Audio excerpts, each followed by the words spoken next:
Hello, friends. Mrs. Lamont here. This weekend, I spent some time thinking about my ABC book and what I want to put into it. And I had a revelation. I made a bit of a discovery that I really want to share with you. So, here's what happened. I realized very early on that I wanted to include Doe Boyle in my ABC book. Her visit when she came to Slate School was a really important day for me. I learned so much, and I knew I wanted to include her in my book. So I started out thinking, I guess the obvious choice, D is for Doe Boyle. And that's fine. That's one page where she could appear in my book. And then I'm just going to share with you my notes that I took this weekend as I was thinking. And then I thought, well, that could be B is for Boyle, obviously, because that's her last name, which writers often go by. So that would work. Or it could even be A. She could be on the A page. A is for author. And actually, if I did that, I could write about Doe Boyle as well as some other authors. If there were other authors of books that I discovered this year that I really wanted to write about, I could have a page on authors. So that would be another way to write about Doe Boyle. And then I was thinking and thinking, and this one came to me, and I got pretty excited about this one. C is for creative nonfiction. So this term, creative nonfiction, I don't know if you remember, but soon after Doe Boyle came to visit, we did some of this kind of writing ourselves with our projects. And basically it means that nonfiction means it's information. It's real information that you gather and want to write about, right? It's about real animals or real things, but it tells about those real things in the form of a story in a creative way that you make up in your head some details about this real thing to write about. And it's called creative nonfiction. It's telling a story about something real, like an animal. And that's what Doe Boyle did. And I had an absolute moment of inspiration when she visited that would be really exciting for us to play around with that kind of writing, because it's one of my favorite kinds of writing, creative nonfiction.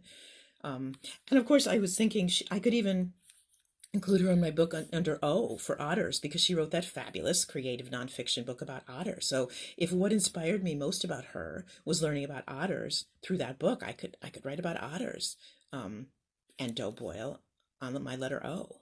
Another thing that struck me about her was that T is for tiny books. Do you remember how she shared those tiny books with us? I loved all her little tiny books, and we made some ourselves after that. So that was kind of an important moment. And another way I thought of this weekend was V is for visitors. I could include her under my V page, and not only would I mention Doe Boyle then, but I might mention other amazing visitors to Slate School, like Mr. Rohn or Miss Gardner. So if that was important to me to include other visitors, then V would be a great place to put that. So what struck me, I'm just going to back up so you can see all my topics, all my ways of approaching this. What struck me is there's not one way to write about Doe Boyle in my ABC book. There are many, many ways. And what I need to do is choose. I need to choose the one that feels most important to me. And that got me so excited, because in the words of Doe Boyle herself, I'm just going to write this down here because it's important. Writers are deciders.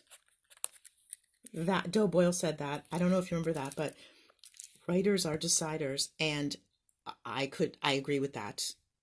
To the depths of my being, I agree with that. Writers make choices all the time. That's what we do. And so what struck me this weekend is, here as I just begin my ABC book, I'm already making so many choices. And that's the fun part. So if I have to choose, which I obviously do, I want to choose, I can tell you right now, this wasn't even that hard a choice for me. I'm going with C is for creative nonfiction. You probably noticed when I went through my list that I got the most excited when I was talking about creative nonfiction. And that's a good way to make choices. The things, as a writer, the things that get you the most excited, that might be something to think about when you make your choice. So I just wanted to share this with you because I think as you start your ABC books, you might discover that you may need to make some choices too. And I hope you enjoy those choices. Remember that you are a decider, and that being a decider and making those choices is what's going to make your ABC book all yours.